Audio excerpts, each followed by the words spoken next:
Hello, my name is Alex Shanks, and I am with Love Boldly's Q&A panel, #AskingForAFriend. It is here that we address questions that straight or cisgender Christians may be uncomfortable asking people who are LGBTQ+ regarding faith, sexuality, and gender identity. Today's question is, where's the line between gender identity and liking or not liking stereotypical male, female activities, clothes, communication styles, etc. And this question is a robust question. There's a lot to it that can be truthfully difficult to explain. And if you haven't experienced it, it can also be really difficult to understand. So that's a really good question. I am going to do my best to draw a comparison to something that I think many of you can relate to, and hopefully that will help bring some clarity to this concept.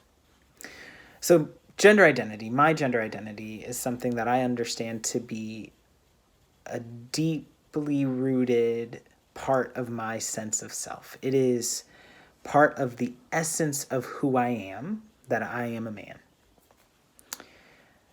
That my gender identity is male. And I would be a man if I liked football. I would be a man if I liked woodworking, if I liked fashion or sewing or different types of fitness. I would be a man if I liked poetry, and I would be a man if I liked rock and roll.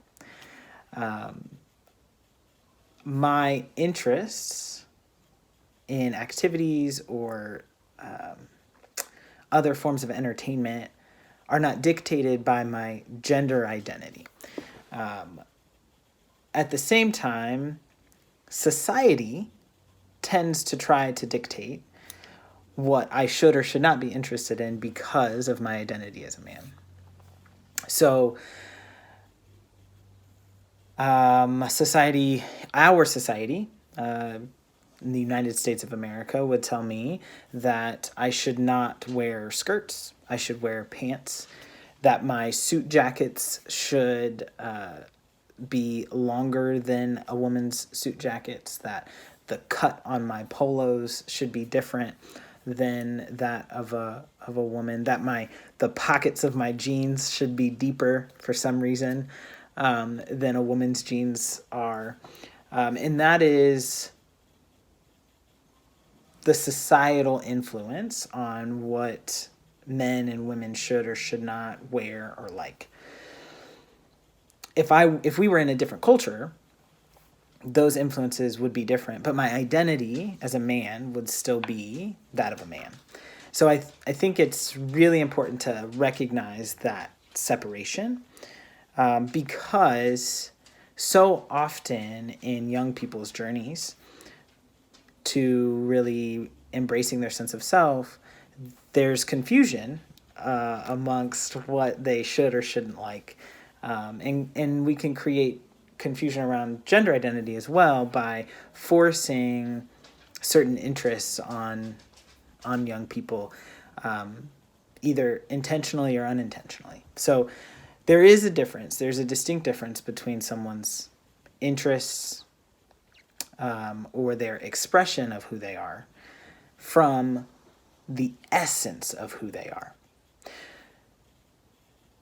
Another way of thinking about it, the comparison that I want to draw for you, is that I understand in a deeply rooted way, as part of the essence of who I am, that I am a child of God.